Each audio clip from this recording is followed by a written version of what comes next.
नमस्कार, मी संदीप राणे, शहर अध्यक्ष मीरा भाईंदर, महाराष्ट्र सेना। मीरा भाईंदरमध्ये लवकरात लवकर सन्माननीय मुख्यमंत्री साहेब आपले देवाभाऊ मीरा भाईंदरमध्ये त्यांचं आगमन होणार आहे असं आम्हाला बातमी मिळाल्यानंतर महाराष्ट्र सेनेच्या सर्व पदाधिकाऱ्यांनी एक विचार केला की मीरा भाईंदरमध्ये जे लेखाजोखा आहे, जो अप्रगती पुस्तक जे आहे त्यांच्यासमोर सादर करण्याचं आम्ही ठरवलेलं आहे। तुम्ही बघत असाल, मीरा भाईंदर महानगरपालिकेच्या कारोबारामुळे नागरिक त्रस्त आहेत। आज तुम्ही बघा, पाण्याचा विषय आहे, या ठिकाणी गटारचा विषय आहे, रोडचा विषय आहे, MMRDA, MSRDC, त्याचबरोबर नॅशनल हायवे अथॉरिटी, RMC प्लांटचा विषय आहे, त्याचबरोबर ट्रॅफिकचा विषय आहे।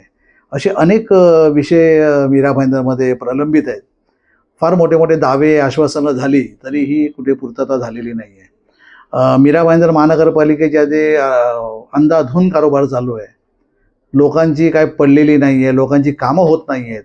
तर आम्ही विचार केला महाराष्ट्र सेनेने की सन्माननीय मुख्यमंत्री साहेबांसमोर प्रगती नव्हे तर अप्रगती पुस्तक त्यांच्यासमोर सादर करणं गरजेचं आहे नागरिकांच्या हितासाठी। म्हणून आम्ही सन्माननीय आयुक्त साहेब यांना एक पत्र दिलेलं आहे, त्याचबरोबर स्थानिक पोलीस स्टेशनला पत्र दिलेलं आहे, सन्माननीय आमचे मुख्यमंत्री साहेबांना पत्र दिलेलं आहे की आपण जेव्हा मीरा भाईंदरमध्ये याल त्यांचं आम्ही तुमचा लेखाजोखा जो आहे हा मीरा भाईंदरचा नागरिकांचा हा तुमच्यासमोर सादर करण्याचा आम्ही विचार केलेला आहे।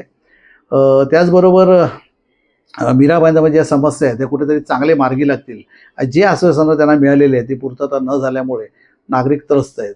त्यामुळे आयुक्त साहेबांना मी कळकळीची विनंती केलेली आहे पत्राच्या माध्यमातून की आपण लवकरात लवकर आम्हाला त्यांची भेट घालून द्या जेव्हा मीरा भाईंदरमध्ये येईल तेव्हा, जेणेकरून आम्ही त्यांच्यासमोर आपले विषय मांडू। त्याचबरोबर जर तुम्ही तसं आम्हाला वेळ नाही घेऊन दिला तर आम्ही रस्ता रोको आंदोलन किंवा काळे झेंडे दाखवण्याचं पण काम आम्ही करू, कारण जनतेच्या हिताचं काम करण्याचा आमचा मानस आहे। त्यामुळे मला नक्कीच मुख्यमंत्री साहेब असतील, देवाभाऊ आम्हाला वेळ देतील आणि आयुक्त साहेब पुढाकार घेऊन आम्हाला नक्कीच त्यांची एक भेट घालून देतील ही नक्कीच अपेक्षा धरतो। तुर्तास थांबतो। जय हिंद, जय महाराष्ट्र, धन्यवाद।